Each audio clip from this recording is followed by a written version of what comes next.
I personally believe that Africa has a capacity not only to feed itself, but also help feed the world as we grow to 9 billion.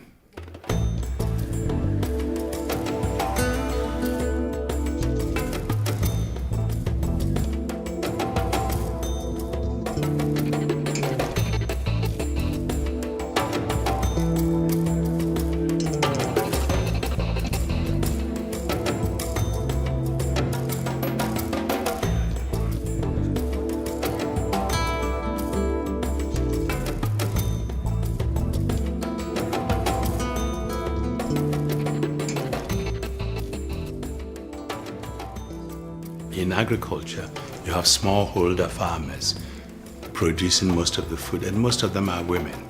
They often have no access to finance, management advice, support from the government. They sink or swim on their own.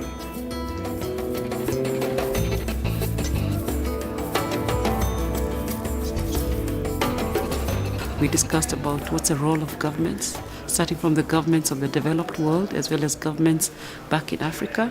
What enabling environment do governments need to have to give a private sector to thrive? It's important that private sector looks to not only the financial value but also to the social value, and they do.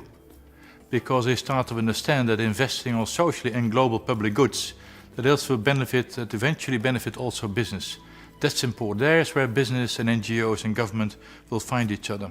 How do we create the leadership in nations in Africa to take that role of coordination between the private sector, between organizing farmers, between better government policy that supports that interaction?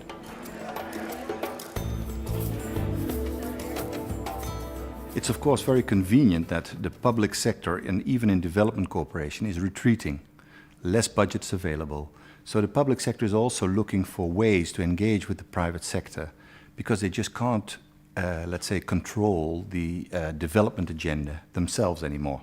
I come from a private sector from India, a small, medium private sector enterprise in the old days, and I see that the private sector has played a significant role in bringing about transformation in agriculture. And I see that private sector in Africa can do the same. So I see tremendous role for them as agriculture moves forward in Africa. Markets for capital to grow seed companies and grain traders and fertilizer companies and all the things that need to accompany the seed are very expensive, artificially high, and it really is not favoring the development of the local agribusiness firms.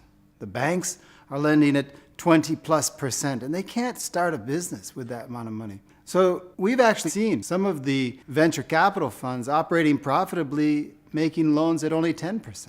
If they can be profitable, and it looks like they are, I think we should do that more. We should do that really across Africa.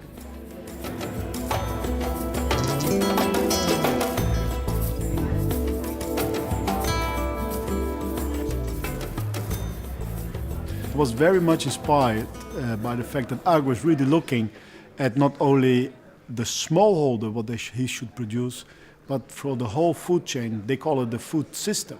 At the end of the day, the farmers are producing the food. So what we have to do is to invest in the farmers. And at the end of the day, it's not the government who should subsidize farmers. It's the private sector working together in public-private partnerships who can really make a difference in Africa. There should be more reluctancy of transferring public funds to the private sector, because the private sector indicated today that there is sufficient capital to invest in African business.